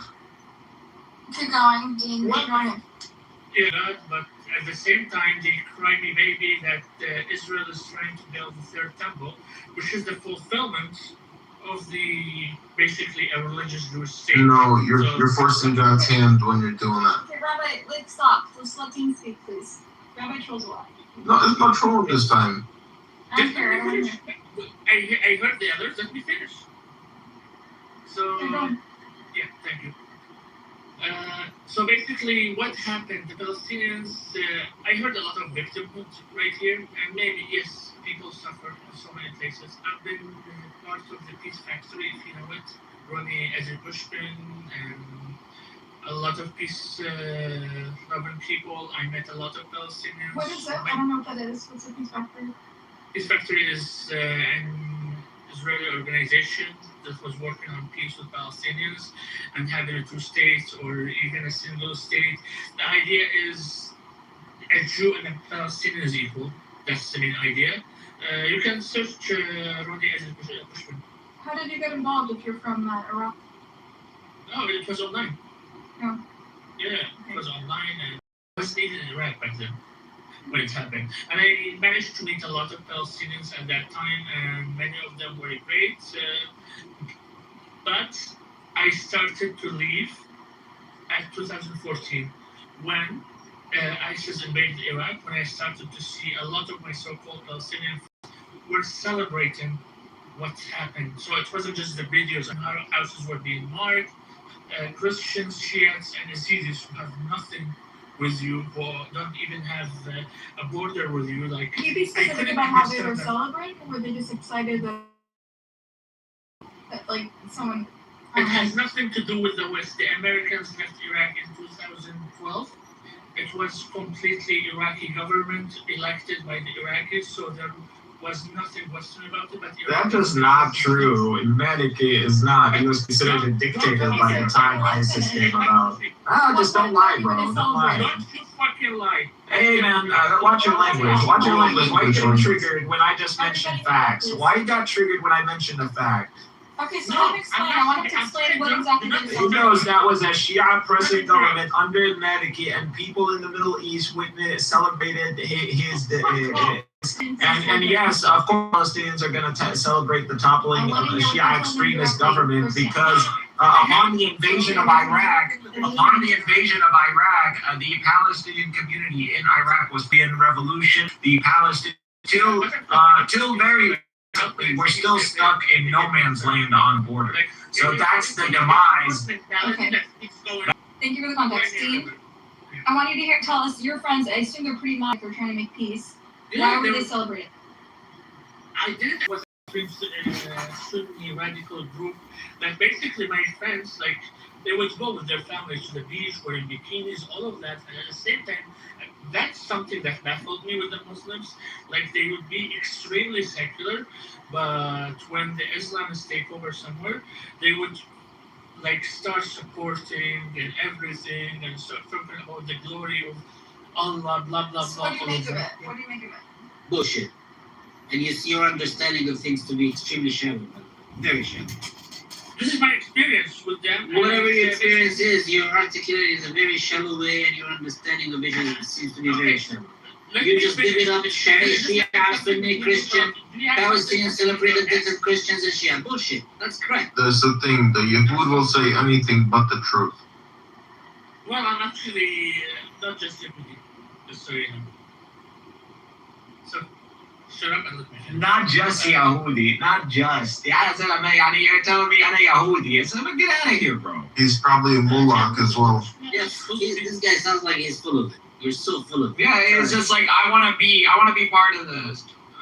There's no shackles there. Let him speak. Guys, enough. Let him speak. He had an experience, and it sounds like a little bit agreed with him about the perspective of Palestinians and rooted. I did it not in the way that he described it, but yes, there was. Again, I'm telling you, this is like prior to even ISIS actually being knowing what it is. There is a Sunni revolution that took place in Iraq, and a lot of the West tries to hide this under ISIS and extremism or Islamic extremism because it wants to showcase, because they want to hide the failure of the American campaign in Iraq. That's what it is. They want to hide the failure. We want to get divorce perspectives on this. Dean, this is his personal experience. You shared your personal experience. I didn't share it with him. They're not letting me share anything. He's cutting me. He literally said... Why do we let you know, bro? You spoke, and then Jin did, responded, and then I responded. Why Okay, well, he told half the story. Let's finish the story. He was shocked by his Palestinian friends' reactions. Go on. Yeah, so that was one thing. And one of my friends was actually a bit... He didn't, support or not support. And a lot of people were, in his page and supporting it, and they were telling him, why aren't you talking enough about what's happening there? And there was someone really radical, so I commented on the radical friend. So my other Palestinian friend, who has the main page, he messaged me and he told me, please don't reply to them. But you're seeing this is terror and everything. And he was like, yeah, I know, but what can we do? This is a mentality we have here, and we have a lot of it. Even he acknowledged it, and he has to be neutral, as he told me. He has to be neutral. He wasn't supporting ISIS at that point, but most of his friends, his cousins that were living in Jordan and the West Bank, were supporting it, and they were tagging him. And he was basically silent in the celebrations and everything. He wouldn't support it or anything. But I witnessed this. Basically, after that was part of the Peace Factory, because without the Peace Factory, I wouldn't have this exposure with them, because I had limited exposure as a kid with Palestinians, and basically they were diaspora and not really involved in politics. They were in the Gulf, so the Gulf region they don't really go deep into politics. As Jinder also explained it, like as he said, they have dictatorships, so they avoid talking over there. But others, maybe in the West, is a different story. Anyways, so you mean to tell me Palestinians support the idea of ISIS? So yeah, there are a lot of Palestinians and not Ah, Palestinians. listen, Israeli Arabs, Muslims also. Dude, call themselves I would have probably. If you ask Palestinians, do you support ISIS? The majority are going to tell you no. I've never met a Palestinian that supports ISIS. It sounds crazy to me. But if he means at the beginning days of what was the revolution in Iraq and the state of toppling, if it's talking you again the toppling of Maliki's got you keep speaking over me, you complaining, you every time I bring up this point, he gets triggered. At the end of the day, anybody can look this up. You can AI this right now. You can go Maliki's government prior to the rise of ISIS, and you're gonna get that there was a Shia extremist government, and there was a sectarian tension, and ISIS is pretty much a Western formation or attempting to bottle in this revolution by demonizing it, by giving it structure. That's what they attempted. But at the end of the day, the revolution in Iraq pretty much failed because they are about to reinstall al-Maliki again. They're about to reinstall. I would have supported the idea of Maliki. Meanwhile, the revolution in Syria succeeds. Subhanallah. How this happened, no one really knows. Okay, listen, there were strange bedfellows when all this was going down, right? Like all these. Okay, Jinder, you want to say something? At the end of the day, you can cry about ISIS all you want, but here we have Ahmed al-Shari ruling over Syria, who was affiliated. We don't care about other people. And he's shaking hands with Trump and top world leaders and Putin and all of that. So, the scare tactic of ISIS and all that disappeared out the window when Ahmed al-Shari took over Syria. That disappeared. You like ISIS still? No. I refuse to continue to be demonized by the term ISIS or by what ISIS. The pursuit of Islamic unity and Muslim unity and the return of the state structure and the return of the state structure and nothing fanatical and nothing crazy. We're not trying to bring back a national project from 2,000 years ago. We're literally trying to bring back a national project from literally the 1900s. Shut the fuck up. Stop panicking. You sound like a homosexual. I doubt you. And then you claim you're a Jew. You don't even believe in God. See, but when you try to show any truth, okay, but you didn't attack him. You called him ISIS, okay? You called him ISIS, so now he's reacting.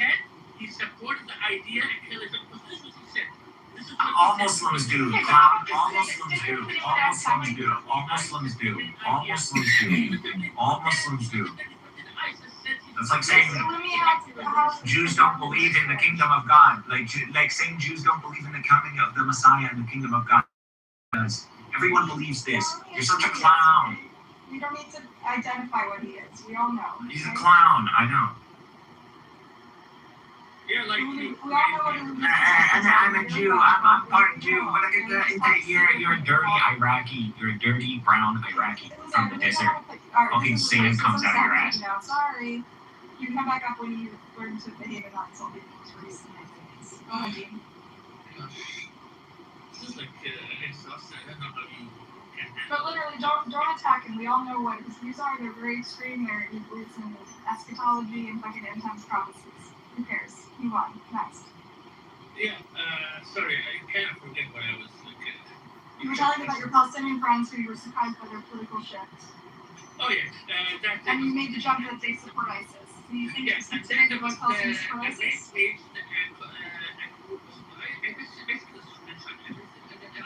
There was a main page.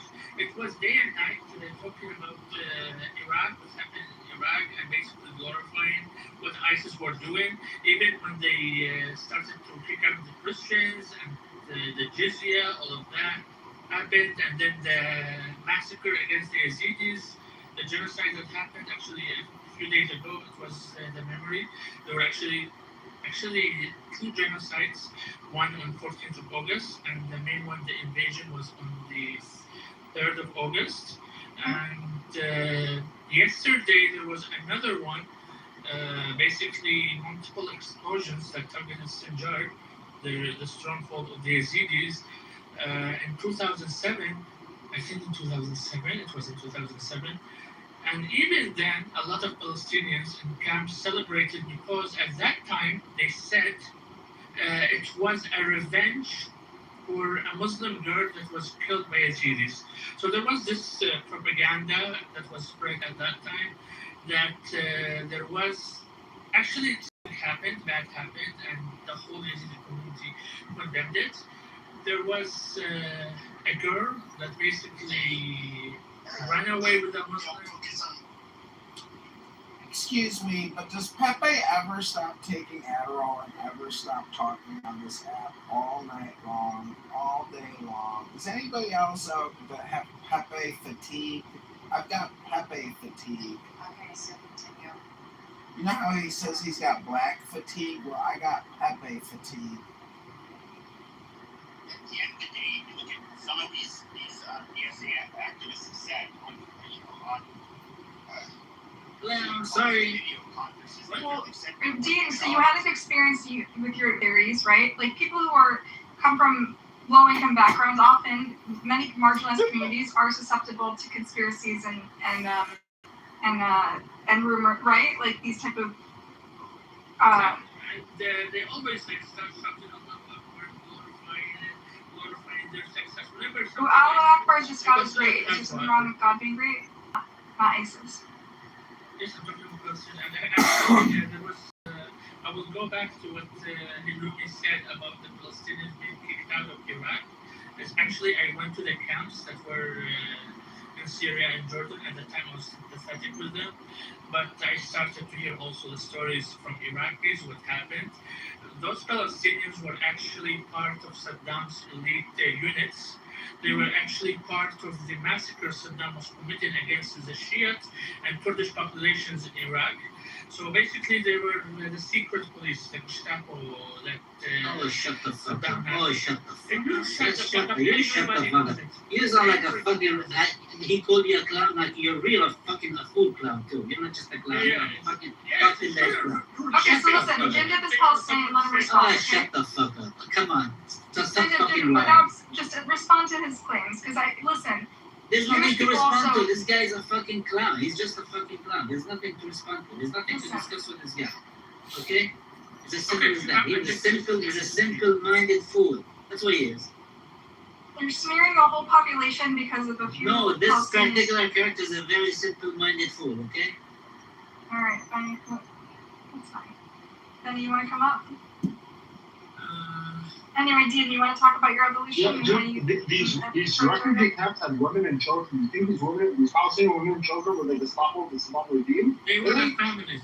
Yeah, exactly. So you punish the families, even if it were true. By the way, not even true that all of these Palestinians were the Gestapo of the Saddam regime. That's fucking bullshit. It's the same bullshit that they use when they said that Hamas was the Gestapo of the Morsi. Hold on. They said that Hamas was the Gestapo of the Morsi regime when they wanted to overthrow Morsi.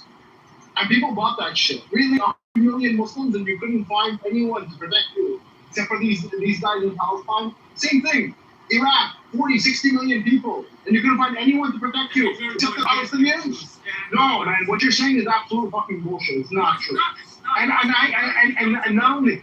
not only is it pretty rare, hold on, let me finish. Not only is it pretty rare to find Palestinians like Rumi that have this kind of ideology, more importantly, with regards to ISIS, not only did Palestinians not support ISIS, right, on maps. In addition to that, I find it very, very hard to believe that Palestinians, that you Israelis, supported ISIS. That I find almost impossible to believe. Yeah, this guy is full of shit. He's stumped up the whole fucking universe. You're so full of shit, dude. You're a clown. Oh, you're bullshit. I want to make a No, you are a fool. You're a lying fool. You're a liar, and you're not a good liar either. I'm the truth. Your lying skills are lacking, dude. Yeah, because I'm not Palestinian, I can't lie. No, it's just a That's lie. the It doesn't matter what you are. You're just a plain old fool. You're just a fool. You're like a clown fool, like a fool. You're just a fool. You sound like a fool and you're a clown. You're a liar. That's all. But I'm So You're making a lot of generalizations about Palestinians. Based on a Did you few. hear the whole time how they were generalizing about the Jews the whole time? Like he wasn't even saying Israelis, he was saying Jews the whole time. Who? Illumi? The Islamists. Yeah. Well, Illumi we know is an Islamist. Yes, he has extreme views. So yeah, I even didn't. We don't dispute that he's an Islamist. It doesn't mean. I was. Again, you're confused. So his claim he came in, I'm just bashing him. I know everything he's doing is a hocus pocus, but the claim that a Muslim believing in the caliphate is an extremist view, well, I mean that's just the religion. The Muslims believe in the return of the caliphate. Literally, this has been prophesied. If you're a Sunni or a Shia, you believe this. So if this is considered an extreme view, and he persists on calling this extremism, then he's just saying Muslims are extremists, or the Muslim ideology is extremist, and hence he is Islamophobic, and hence he needs to be treated accordingly. This fucking retard is weird loser. ولكن لو واحد معفن I'll just kick you in the ass and you'll run away like a dog that you are. Damn. Because أنا بمشيك زي الكلب and you know it. I would take off my belt and I would put it around your neck and I would make you walk. Yeah, that's actually you included. Yeah, that could have gone much worse. I'm actually.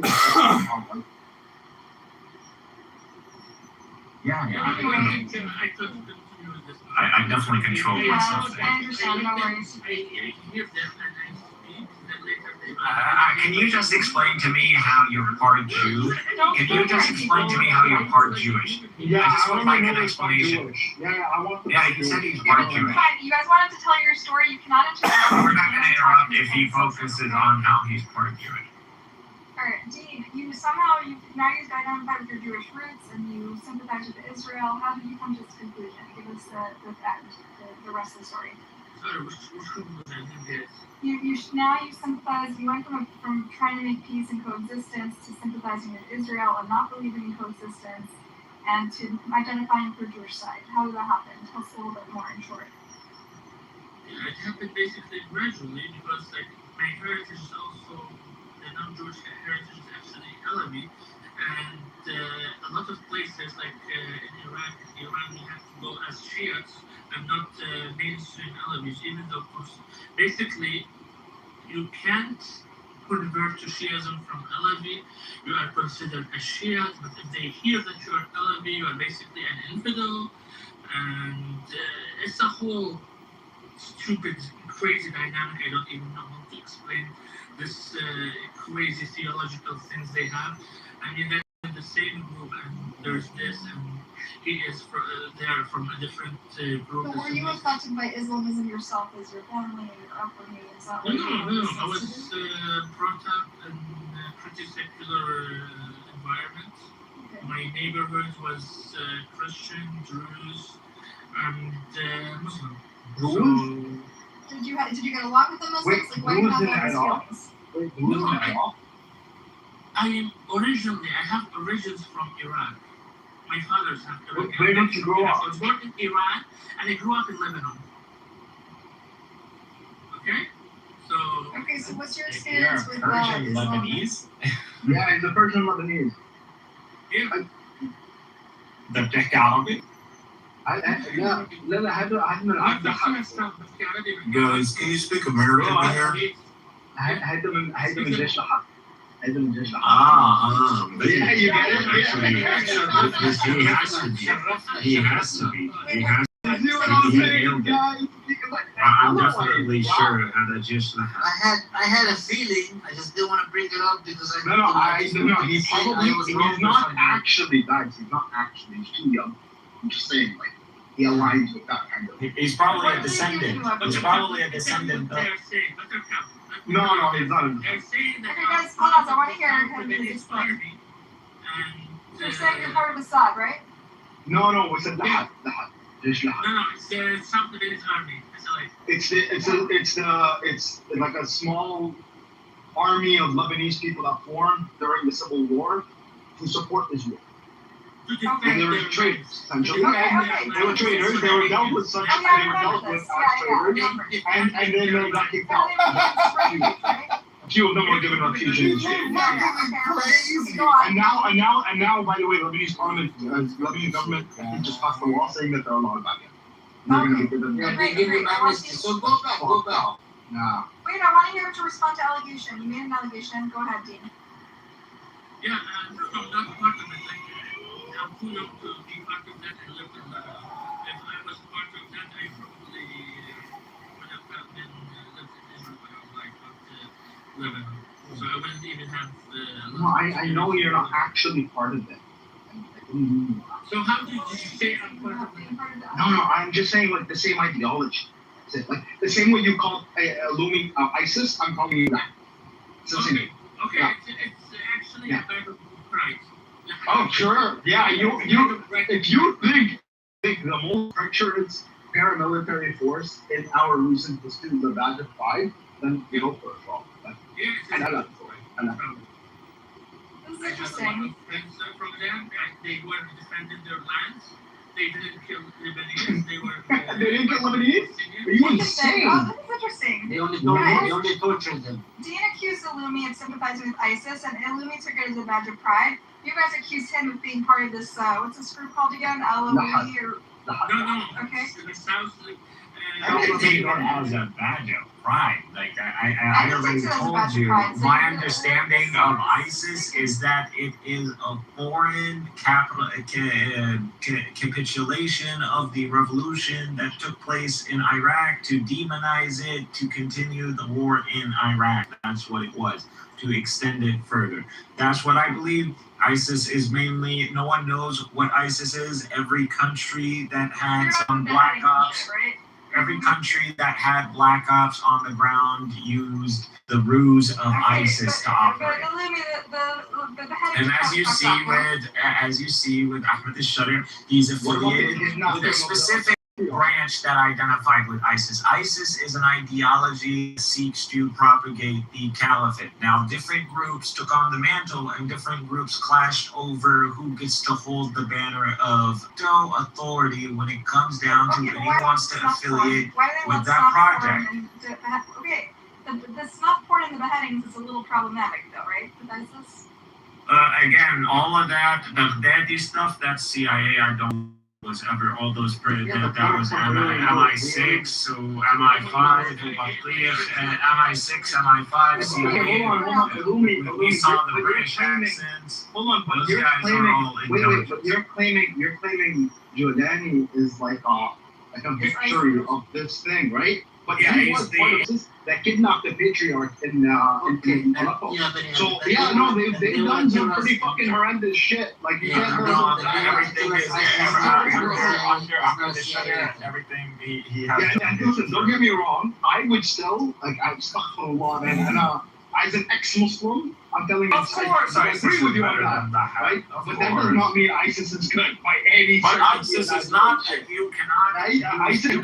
If you want to specific, you cannot compare ISIS to Lahad anyways. As structure, as an organization, they're not comparable. Like Lahad is an army. I'm just saying, like if you're Lahad is an army. Lahad is an army. I'm just saying, if you're gonna fight for one of them, I would still fight. Not only if you want to say ISIS or the actual term, whatever. Okay, look at Jabhat al-Nusra specifically, right? And look at what they did in Syria and in Iraq, right? Before they formed it.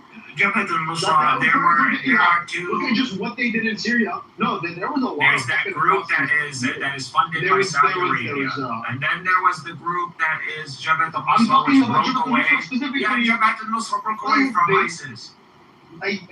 Sure, but even then, even after they what is this proof? Even after they broke away, they still committed acts of terrorism. One head organization. You can see that there are many groups that split from affiliation with ISIS after ISIS. Even if that's the case, you're still avoiding that there are specific organizations like Jabhat al-Nusra that have very well documented committed acts of terrorism and specifically sectarian acts of terrorism.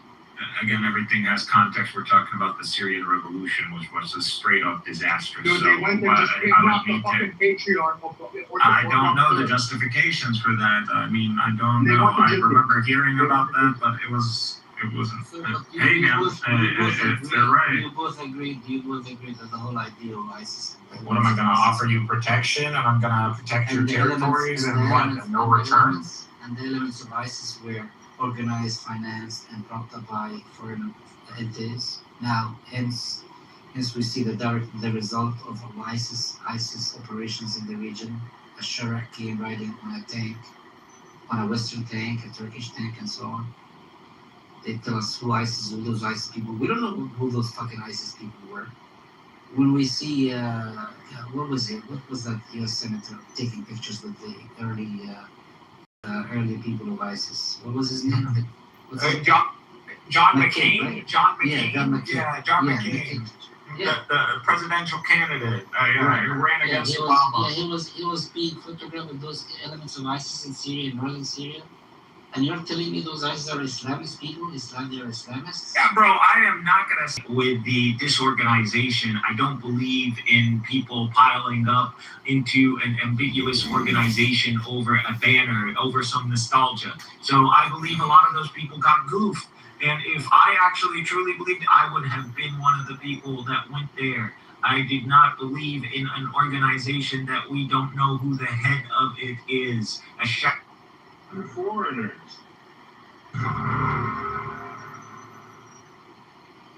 Makes sense. You were asking questions. You don't know anything. You don't know anything about your own country. Why are you coming here lecturing us about ours? If you're unwilling to understand the concept I'm trying to, this is a pretty basic concept about Canada. Like, it's something you learn pretty quickly about Canada when you learn about our system. I find it I don't know why you want to push back on it. We're not really ruled by. We've had rights and freedoms for 150 years. Clearly, that was either a lie or you didn't know. You only had rights and freedom. As soon as I muted up, I was like, oh no, the Constitution's much younger than that. Prior to that, when we had another document, I could look it up. But I'm just more familiar with the Charter of Rights and Freedom. Girl, did you know it is the oldest country in the world? You think America is the oldest country in the world? Yes. Yes, we have had the longest standing government that has not changed over. I mean, look at your shitty ass country's only existed for 44 years. But your current system, your current setup. Our setup, we're 250 years old, bro. When you look at these other countries across the world, I mean, think about it. Russia, what is known of Russia only came about in the 1990s. The oldest republic standing in America, or in the world. We were the okay. Longest running, and all these other countries followed suit after we. That's the record of governance of one regime, I think that you say. Not the record of standing of the country. I mean, it was and I don't even, it's not even a pushback. It's just, okay, you just said, verbatim, you said, I want to get it right, that the USA is the oldest country in the world. You said the oldest country. And then after I called you out on it, then you changed your terminology and you said the oldest continuously operating national constitution, which are two different things. Now, that's fine. I get it. I actually get what you did there. I'm on Coco's done. I know Coco's going to freak out. But what you did there, I get it. I get what you did. It's similar. It's you can make that mistake, and I get it. I'm not mad at you. But I feel like if I were to have done that, I'd hear about it from you for the next 20 minutes about how I don't know what I'm talking about because I said the oldest country in the world. That's what you do. You do that all the time. I'm not that petty, bro. You're just being petty now. Literally, everyone knew what I'm saying. Yes, we're very familiar. You're doing it to me about the constitutional monarchy. We're very familiar that humans have existed for thousands of years in the Middle East, and not as many humans haven't existed in the world. We're familiar with history. However, I'm explaining to you in the current standing, in the world we live in right now, America's the longest tenured country in the world. Find one whole structure of their society largely based on how successful America is. Such a weird claim. Like, okay. I pronounced your name correctly. I think the reason why you think it's a weird claim is because you do not look at the fact that there's 195 countries, right? Those countries actually changed their constitution to use. We in the United States of America, our republic, has been intact under the same document for 250 years. That's the longest constitution. And I don't even know, Canada, do you guys have a Bill of Rights? Do you have a Declaration of Independence? Yeah, it's 44 years old. We okay. So General, so what I'm saying to you is, let's just make sure when we're communicating that we know that the continent of the United States of America, the oldest continent, okay? We're talking about government and the document of Constitution. Every Constitution, he's trying to explain to you